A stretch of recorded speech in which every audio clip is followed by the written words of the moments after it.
Good morning, everybody. It is 11:50 a.m. in Los Angeles, California. I greet you from Beverly Hills, California. If you want to know what I have to say to Donald, the only thing I have to say to Donald is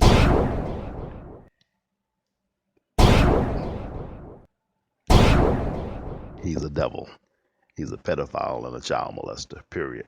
Sorry, had to get that off my chest. How's everybody doing?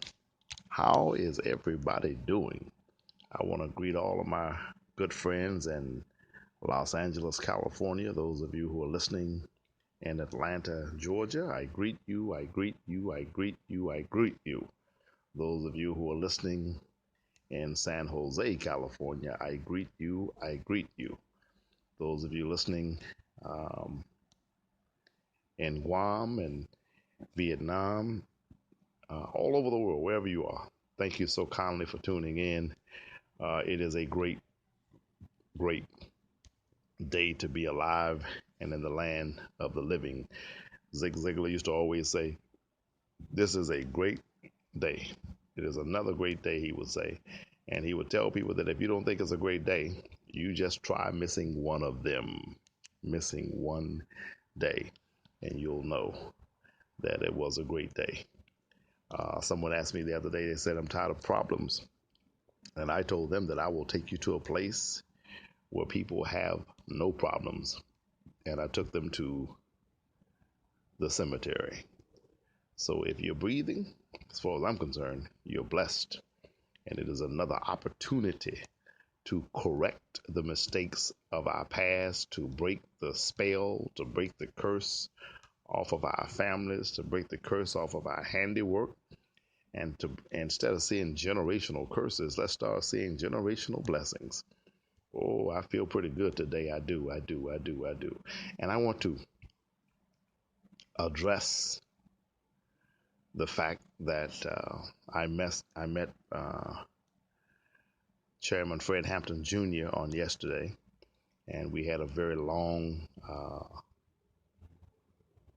fascinating conversation. Fascinating from his side of it, not my side of it. I was just a fascinated listener. And as I said, I was able to record a lot of the conversation with the smartphone. And if I can find someone, as soon as I find someone who can show me how to get that on to a track and get it on the podcast, I will do so, because I think you will be fascinated, befuddled, and bemused by some of the things that came out of this brother's mouth. What a brilliant brother. His father was a revolutionary. And, you know, we always want to work with revolutionaries and learn from them, etc.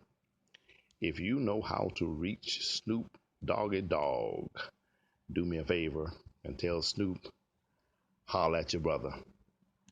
Tell him to give me a call. He can text me at 404-386-9356. He can email me at shermandmanning@gmail.com.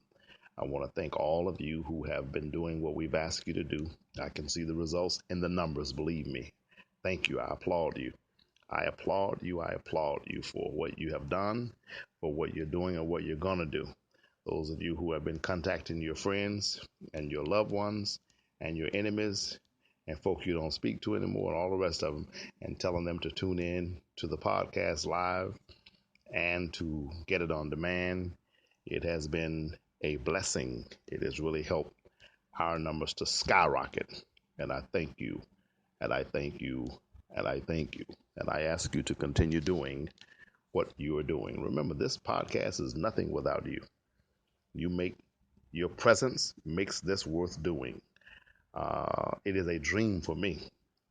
It is a dream for me. All the while I was locked up and trapped in the physical cage where they treat people like human cattle, I had a dream, and the dream was to do podcasts, to do digital speaking tours, to talk to people about the storms I was able to come through by the grace of the good Lord, to talk to them about valley fever and how it nearly killed me and how it nearly took my life and took me under, to talk to them about police brutality and to talk to them about guard brutality, about the things going on with the LA County Sheriff, Lee Baca, right now.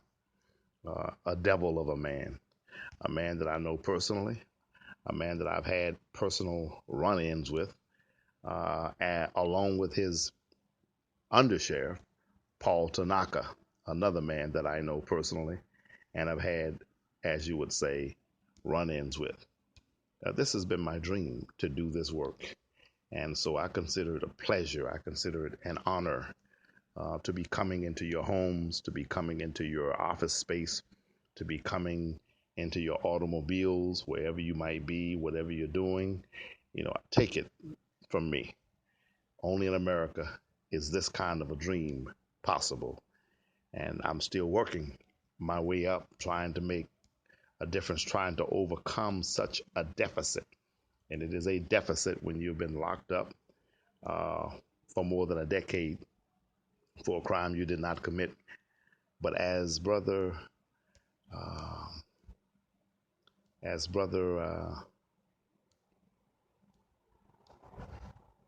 Hampton was telling me yesterday, they do that to try to break your spirit. And when I met him, he said unbroken.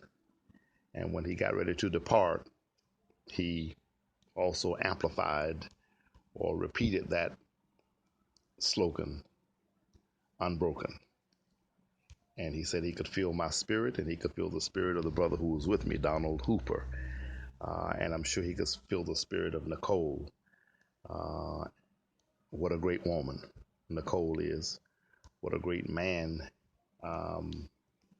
Fred Hampton Jr. is. And he also talked to me about these chicken eating preachers. And you know that I'm a preacher myself. And I eat chicken every now and then. You understand what I'm saying? And so he was talking about a friend of mine in Chicago. Not Leroy Elliott, just in case you want to know, because Leroy is my best friend in Chicago. But he was talking about a friend of mine for whom I preached in Chicago, who he basically was saying is an Uncle Tom in some sense. And I had to cut him off because we can talk about a lot of things, but one thing I don't do, and I don't care what kind of chairman you are, with all due respect, I don't discuss preachers with laymen. If you are not an ecclesiastical prognosticator of the gospel, if you are not called to preach the gospel, and you're not an ordained member of the clergy, we will never discuss a preacher negatively. Doctors do it. They protect each other. Lawyers protect each other. There's a fraternity. And it's not that I would uphold anybody in their wrong. But as a minister of the gospel, I feel that it is improper for me to have a negative conversation concerning someone who is a fellow member of the clergy. God bless Pastor Nooner.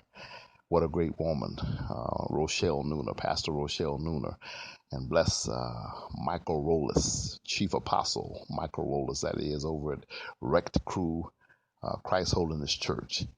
And Pastor Nooner is over at Just As You Are Ministries. I love them.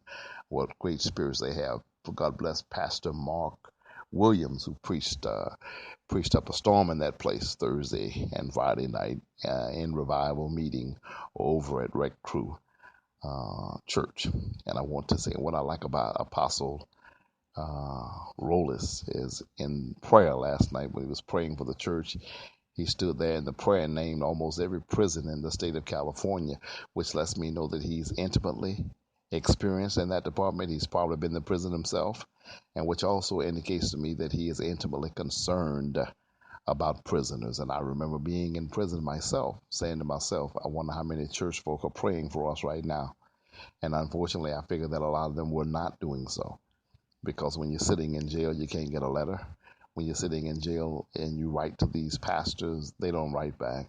And if they do write back, it's just seeking a donation because they never read the letter that you sent there in the first place. And not just prisoners, they don't read their own parishioners' letter. That's one of the things I don't like about the mega church. I'm not anti-mega church. I love them and they do some great things. But I'm from the school where the pastor comes down and shakes hands when the service is over, not runs out behind his bodyguards.